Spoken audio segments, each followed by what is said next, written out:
माशाअल्लाह, मैं नहीं समझता था कि कमालिया में इस तरह का पंडाल आप भरेंगे जिसमें नौजवानों के अलावा हमारी बहनें, हमारी ख्वातीन भी आएंगी। आपको मैं मुबारक देता हूं।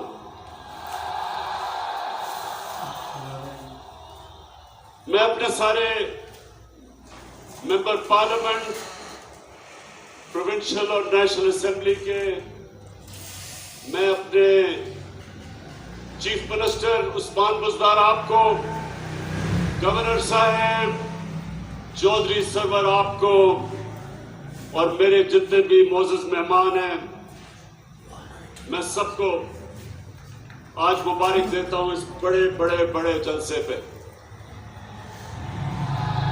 अच्छा, मैं आज अपनी आपसे जो बातचीत है वो शुरू करता हूं शुक्रिया अदा करने के लिए। किसका शुक्रिया अदा करने के लिए?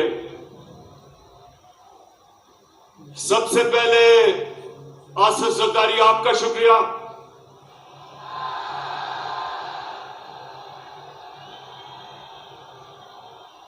उसके बाद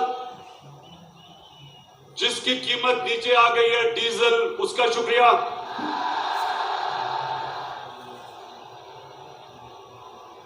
लेकिन सबसे ज्यादा मैं शुक्रिया अदा करना चाहता हूं जो पाकिस्तान का जूते पॉलिश करने वाला एक्सपर्ट, जूता देखता तो पॉलिश शुरू कर देता है, वो है मकसूद चपरासी वाला शहबाज शरीफ। मैं इन तीन का आज इसलिए शुक्रिया अदा करता हूं कि इन्होंने, इनकी शक्लें देख के लोगों को इतना खौफ आया कि ये फिर से वापस ना आ जाए कि अल्लाह ने सारों के दिल मेरी तरफ मोड़ दिए। मैं आपका बहुत बहुत शुक्रिया अदा करता हूं।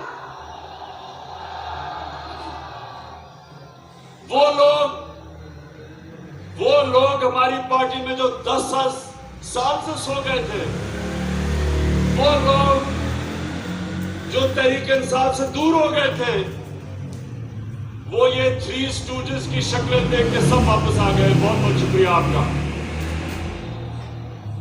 लेकिन मेरे पाकिस्तानियों, कमालिया के बाशऊर लोगों, मेरा आज का यहां आने का सबसे बड़ा एक मकसद है।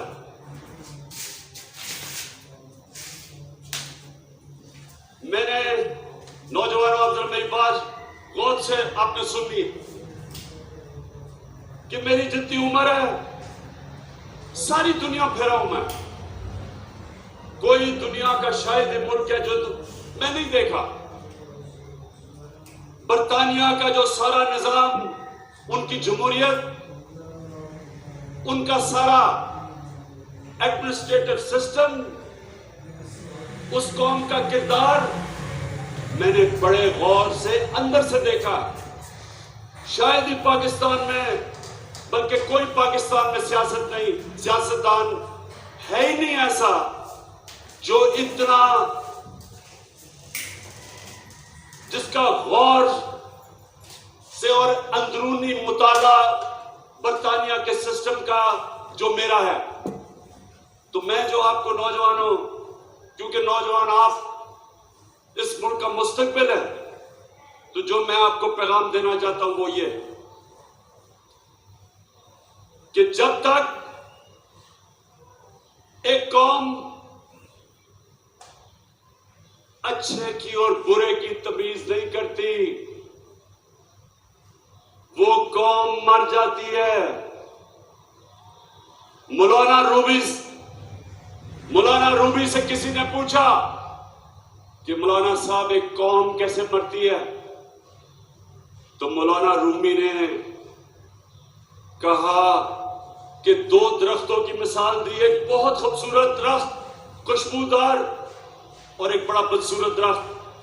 कहता है इन दोनों दरख्तों के अंदर जब एक कौम फर्क करना भूल खत्म हो जाता है, यानी कि अच्छे और बुरे की कौम तमीज खत्म करती है, मर जाती है।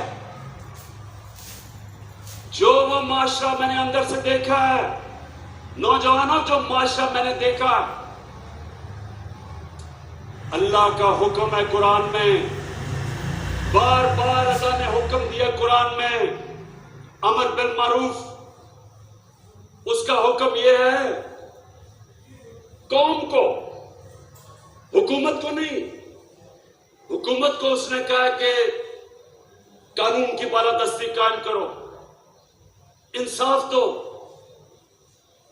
फलाई रियासत बनाओ, इंसानियत का निजाम लेके आओ, जो आपका कमजोर तबका उसकी मदद करो।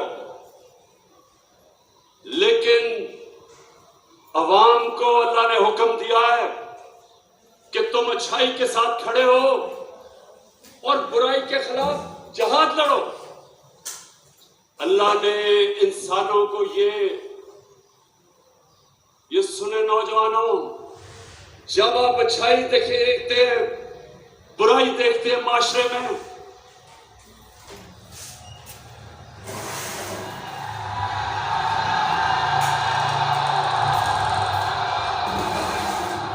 जब आप माशरे में अच्छाई और बुराई देखते हैं तो अल्लाह ने आपके हाथ में यह फैसला नहीं छोड़ा कि मैं ना अच्छाई की तरफ ना बुराई की तरफ, मैं न्यूट्रल हूं। न्यूट्रल का उसने फैसला इंसान को नहीं दिया, या आप इधर हैं या उधर हैं। जब आप ये देखते हैं कि इस मुल्क के वो सबसे बड़े चोर तो 30 साल से इस मुल्क को लूट रहे हैं, जिनके ऊपर नैब में केसेस हैं, जिसमें से एक का नाम ले तो लोग डीजल डीजल क्यों शोर मचाते हैं।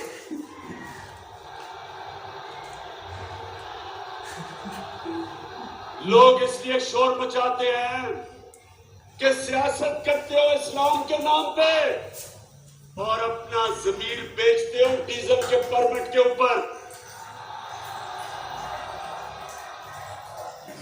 दूसरी तरफ इस मुल्क की बड़ी बीमारी जरदारी, अरबों रुपए के इसके ऊपर नैब में केसेस हैं। और कौन से केसेस हैं? फेक अकाउंट्स के, जाली अकाउंट्स, इन्होंने चोरी का पैसा जाली अकाउंट्स में डाल के बाहर भेजा। अरबों रुपए के केसेस पड़े हुए नैब में। और तीसरा, चेरी ब्लॉसम्स। आपको पता है चेरी ब्लॉसम ज्यादा, जूता ज्यादा चमकता है उससे। तो चेरी ब्लॉसम शरीफ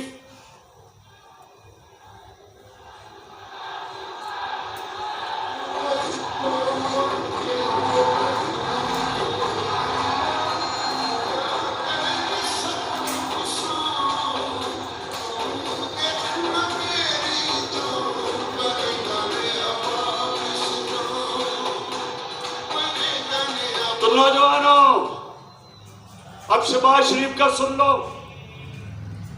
एक दिन पता चलता है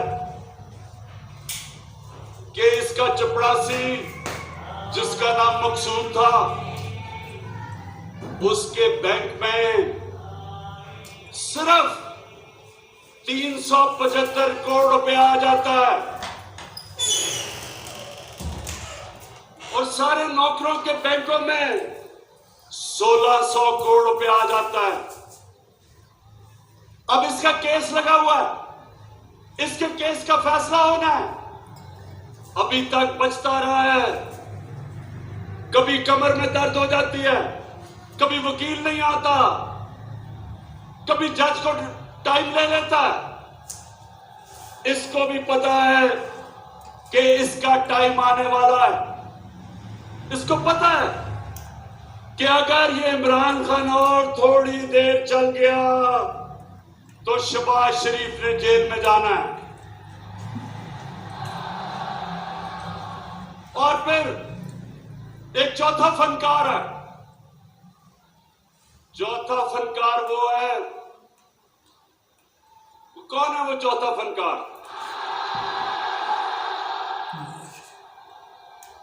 लंदन में बैठा हुआ है। उसका, अब जरा उसका सुनो, उसका केस क्या है? पहले तो अदालत से वो मुजरिम करार दे दिया गया। उसकी बेटी के नाम पे पैनमा पेपर के इंकशाफ में पता चला कि 4 बड़े बड़े अरबों रुपए के लंदन के सबसे महंगे इलाके में 4 बड़े बड़े महलात उसकी बेटी के नाम पे निकल आया। हमने तो नहीं निकाले, पैनमा पेपर के अंदर आ गया। अब उसका भी केस चल रहा है। तो ये सारे नैबज़दा इकट्ठे हुए, इन सारों ने मिलकर कहा कि देखो, पहले तो हमने सोचा था कि इमरान खान अभी गया, जब हमारा मुल्क है तो दिवालिया निकला हुआ था। सारों ने कहा कि तुम मुल्क को निकाल ही नहीं सकता, वो मुल्क निकल गया। फिर कोरोना आ गया।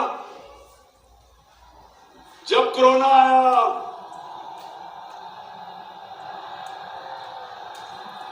कमालिया, माशाल्लाह बड़ा शऊर है, अपने नौजवानों बड़ा शऊर है। शहबाज शरीफ उस वक्त लंदन में बैठा हुआ था। बेटे को इसने बाहर भिजवा दिया था, दामाद को बाहर भिजवा दिया था, नवाज शरीफ के बेटे बाहर बैठे थे, इसहाक डार बाहर बैठा था, उनके बेटे बाहर बैठे थे, सब लंदन में बैठे थे। इस तरह लगता है कि ये ग्वालमंडी में नहीं पैदा हुए, ये सारे लंदन में मलका क्वीन उसके घर में पैदा हुए हैं सारे। ये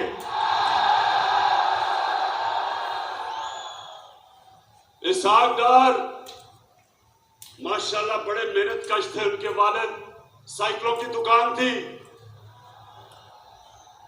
आज अगर आप उसका रहन सहन देखें और उसके बच्चों का, तो आपको पता चलेगा कि कितना पैसा इस मुल्क का ये लूट के बाहर लेके गए हैं। तो ये सारे इन्होंने मिलकर फैसला किया कि एक ही तरीका है, इमरान खान की हुकूमत गिराओ, इक्तदार में आओ, और सबसे पहला काम ये क्या करेंगे? क्या बैठे हैं, क्या काम करेंगे? नैब को खत्म करेंगे, अपने करप्शन केस खत्म करेंगे। पहले उन्होंने पूरी कोशिश की कि इमरान खान इनको एनआरओ दे देगा। मुशर्रफ ने इनको एनआरओ दे दिया। जितनी इन्होंने पहले जितनी करप्शन की थी वो सब माफ हो गई। इन्होंने फिर से आए 10 साल, दोनों हाथों से मुल्क को लूटा। केस इनके तब बने और जोर इमरान खान पे लगा रहे हैं कि अगर आपने हमें करप्शन केस माफ ना किए तो हम आपकी हुकूमत ही चलने देंगे। मैं बार बार ये 3 चूहों को पैगाम दे रहा हूं कि हुकूमत जानी तो मामूली चीज है। 3 स्टूडेंट्स, चूहे तो बड़ी चूहो,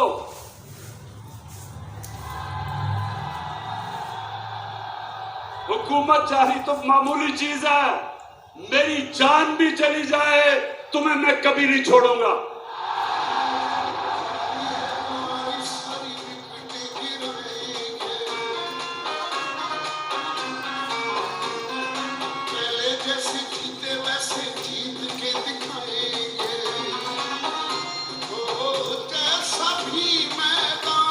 कमालिया, तो इनकी कोशिश क्या? इनकी कोशिश है कि ये हुकूमत कराए, इक्तदार में आए, नैब को खत्म करे, करप्शन केसेस खत्म हो, और जब भी करप्शन केसेस खत्म होंगे वो भगौड़ा जो लंदन बैठा है वो जल्दी जल्दी पाकिस्तान वापस आएगा। और वो वापस आके क्या करेगा? वो सबसे, ये सुन लो मेरी कौम, इसने करना क्या आके? ये नंबर 1 चीज क्या करेगा आके? ये आते साथ ही पहले इलेक्शन कमीशन तो इसके कंट्रोल में है, अखबारों के अंदर पैसा चलाएगा, लिफाफा सहाफत इसने शुरू की थी जब ये पहली दफा चीफ मिनिस्टर बना। इसने मीडिया को पैसा चलाना है। इलेक्शन कमीशन पहले इसके साथ है। इसने उसके बाद सुन लो ये उसके बाद ये पाकिस्तान की अदलिया के ऊपर हमला करेगा, क्योंकि जो करप्ट आदमी होता है वो कभी आजाद अदलिया को चलने नहीं देगा। ये वाहिद जमहूरियत के अंदर ये पहली दफा हुआ होगा कि डंडों से इन्होंने सुप्रीम कोर्ट के ऊपर हमला किया और सज्जाद अली शाह को भगाया और फिर ब्रीफ केस दिए जजेस को। इसकी पुरानी आदत, ये सुना जरा, मैं नौजवानों आपको बताऊं, क्योंकि मैं तो नवाज शरीफ को तब जानता था जब बेचारा पूरी कोशिश कर रहा था क्रिकेट खेलने की, और जब क्रिकेट भी खेलता था मैं, और ये सब पता चलवा लें आप, ये जमाना में क्रिकेट खेलता था, क्रिकेट भी खेलता था अपने अंपायर खड़े करके। एक अंपायर चीफ सेक्रेटरी होता था, दूसरा अंपायर लाहौर का कमिश्नर होता था, और उधर भी रोंदी मारता था, आउट हो जाता था, अंपायर नॉट आउट दे देते थे। ये कभी कोई मैच अंपायर को मिला के नहीं खेला आज तक। उसके बाद इसने सहाफत पे पैसा चलाया, इसने जजेस खरीदे, इसने लाहौर के एलडीए के प्लॉट्स दे के जजेस को खरीदा, इसने छाना मांगा की सियासत शुरू की, मेंबर ऑफ पार्लियामेंट की कीमत लगाई, उनको छाना मांगा के रेस्ट हाउस में बंद किया। इसलिए बंद किया कि दूसरी तरफ भी बोली लग रही थी। यानी भेड़ बकरियों की तरह पहली दफा पाकिस्तान के सियासतदानों ने अपने आप को बेचना शुरू किया। ये नवाज शरीफ ने शुरू किया, तो ये अब आएगा, ये अदलिया के ऊपर हमला करेगा। अभी से ये अदलिया को तकसीम कर रहा है, अभी से सुप्रीम कोर्ट के अंदर जजेस को अपने साथ मिला रहा है। ये कभी आजाद अदलिया को चलने नहीं देगा, क्योंकि इसने अपने केसेस खत्म करने हैं। और फिर ये सुन लो, जो अगला हमला करेगा, ये इसका अगला हमला होगा पाकिस्तान की फौज के ऊपर। अभी तक जितने भी आर्मी चीफ आए हैं, सबके साथ इसके इख्तलाफात हुए। खुद पहले आर्मी चीफ बनाता है, उससे इख्तलाफ क्यों होता है?